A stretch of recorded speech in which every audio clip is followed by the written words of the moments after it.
Hello and welcome to Star Citizen Sunday. This is a weekly show which covers all the news from Star Citizen from the week just past. I am your host Mac, so let's get on with it.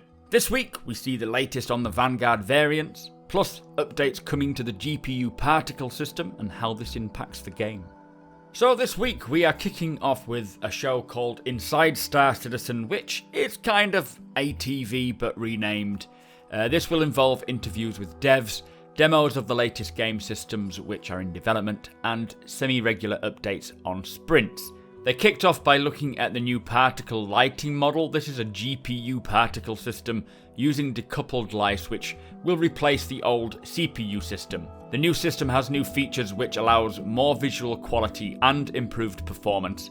It creates better shadows which does not impact performance, meaning that they can just focus on the quality. For lighting, they can borrow colour from the sun or the environment, and this will make the assets look like they belong to the environment, improving the player experience and improving the look, plus better performance, which, as usual, CIG find things that look even better and help with games performance as well, always ticking both boxes, which is wonderful news.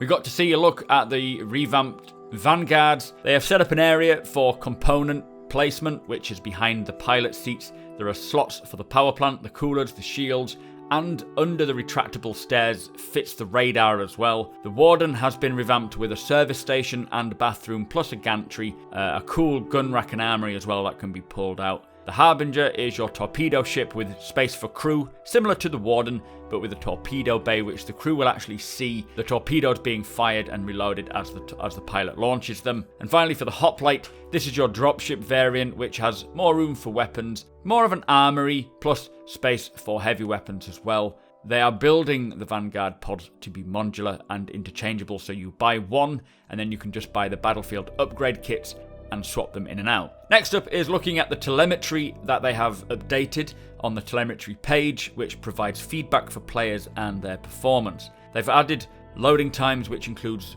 yours or the community's average per game and whether they are using an SSD or a hard drive. It also shows your average ping for connectivity, and finally they have added data for the stability of each game version. These all mean we will have increased numbers of metrics for how your gameplay compares to others. To finish off with, they looked at Crusader and Horizon. This is a unique location owned by Crusader Industries and is the shipyards above the clouds of a gas giant planet, and it is a network of floating platforms. The main function is to create the large Crusader Industries commercial airlines. The views from these locations will be beautiful and take advantage of this. The key features will include a ship wharf and refineries, dry docks, housing and parks, lots of greenery, and the flying hubs as everything is transported for ships. Unfortunately, all we got to see was more concept images. We haven't seen them actually working physically on it yet. Anyway, to finish off the Inside Star Citizen, in regards to the subscriber program, as more of the game comes online, they will continue to revamp the sub-program. Think along the lines of more in-game items that players can use, similar to what we have now with the spacesuit, but hopefully we're not waiting 5 weeks just to complete a set. Anyway, that was Inside Star Citizen, guys. Let us move on. Also this week, Brothers in Arms Part 4 is available to read, plus the latest Jump Point is now available for subscribers.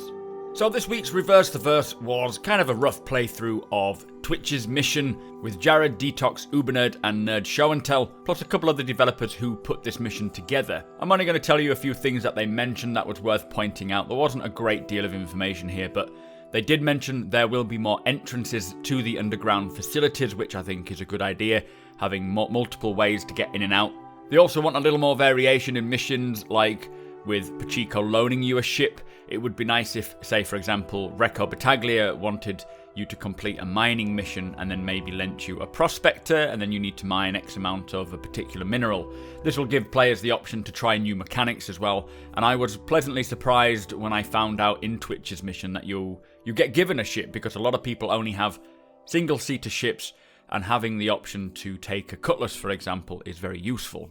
They also want missions to be dynamic, meaning you could be double-crossed, for example, They will still have generic missions, but they could be in more unique locations or have a greater chance of something happening en route. They're also currently working on a new location on the rooftops of ArcCorp, which is going to be a Blackjack security rooftop, which involves a bit of FPS, maybe contracted by Blackjack or assaulting Blackjack, we don't know yet. And then finally, they say that if the AI is hiding behind those bags of drugs that you're supposed to go and either collect or destroy, if you shoot the bag of drugs, depending on the drug that you hit, this will give out a certain reaction for the AI or for the player when the player status comes online.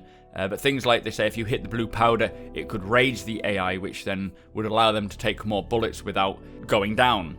And then there could be other side effects as well, but this will affect the AI as well as the player too. So it's quite interesting to see when that comes on, but I think the player status is 3.7, 3.8. It's towards the end of the year anyway. So that was it for our TV. Let us move on, guys. So that brings us to the end of the show. Thank you so much for watching.